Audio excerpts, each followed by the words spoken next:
Sitting here in meditation, I ask myself, is there a separation between day and night? Is there really a separation between love and hate? Is there really a separation between good and bad? Is there really a separation between life and death? Is there really a separation between anything, between this and that? On the path of meditation, there are several realizations that come to everyone, anyone and everyone who sincerely goes on the path of meditation. And one such realization is this confrontation with duality. Day, night, good, bad, right, wrong. And one realizes that there is this duality. We are caught up in this duality. In meditation, then one realizes further and asks oneself, why is there this duality? What is it that creates this duality? Is there really a duality? One realizes further and sees that this duality is an illusion. This duality is nothing but is created by one's own mind. One's own mind creates the notion of good, bad, right, wrong, this and that. They're all the same phenomena. They're all the same energy. You can pick up any aspect and see in your own inner being, in your own inner self, is there a difference between love and hate, or are these the same energies just moving from one to the other? The person that you love the most is the person that you hate the most as well. So it's this movement, this duality is created by our mind, and this mind keeps on moving from one extreme to the other. Another realization during meditation and living life of a meditator is that mind always tends to be obsessive. It cannot even live this duality. What it does is it becomes obsessive about this or that, and it keeps on moving from one obsession to the other. Sometimes you're obsessed about the day, sometimes you're obsessed about the night. Some are obsessed about life and they want to live forever. They do everything to live forever. They go on the path of immortality. Some, they are obsessed with death. They create misery for themselves. They create misery for the other. Some are obsessed with materialistic possessions, with power, with possession of matter. Some move on to the other duality, which is the spirituality. They become obsessed with spiritual powers, with spiritual possessions, with exactly the same extreme which they were on when they were on the side of materialism. So the mind is what creates this obsession with one or the other extremes, and it moves from one extreme to the other. And no matter which side you take, you are always in misery.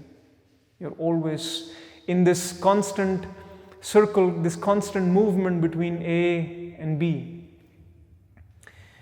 A couple, they were always fighting, always having arguments. They were just non-stop fighting day in, day out. So the husband, he decided to end that misery. He went to the psychologist, to the marriage counselor. He said, maybe the marriage counselor has a solution to that. So he described the fight and described the problem. The marriage counselor is listening to these kind of things every single day. And he said, so the person asked, so what should I do to end this conflict with my wife all the time? The marriage counselor said, just agree to what your wife is saying. No matter what, just agree to what your wife is saying. He took that as an advice. He said, okay, maybe let me try this out. I've tried everything else, so why not just trying the agreement with what my wife is saying? Next time they had an argument, the wife was saying something else, the husband was saying something else. In the heat of the discussion, the husband forgot about the advice. For half an hour, they were discussing, they were arguing constantly. And when the frustration increased, the husband remembered that what the marriage counselor had said. So he took himself out of the conversation. He went out into the garden, calmed himself down, taught himself that I would now, when I go back, I would agree to whatever my wife is saying and let this argument settle.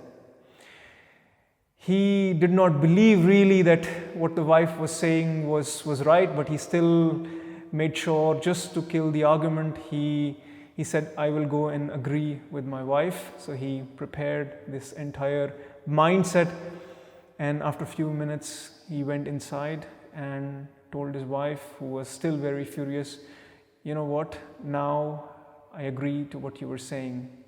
And the wife said, what? Really? Now I changed my mind. I think what you were saying was right. And then they started confronting again and arguing again, taking opposite stance. Arguments will always be there. What needs to be dropped is not arguments, but argumentation. The whole process of the mind needs to be dropped. One needs to move beyond the duality of this and that, the obsession with this and that. Meditation is that path. Meditation is that process of giving oneself that opportunity to drop this or that. To first of all, acknowledging, because we are also not even realizing, not even sensing that we live this duality in us. We are swinging from one side to the other all the time. So first step as a meditator is to acknowledge this duality that is created by the mind, is to really understand in one's own realization, in one's own experience, this duality that we live from one side to the other. And then after this acknowledgement of this duality is to create a balance between this or that.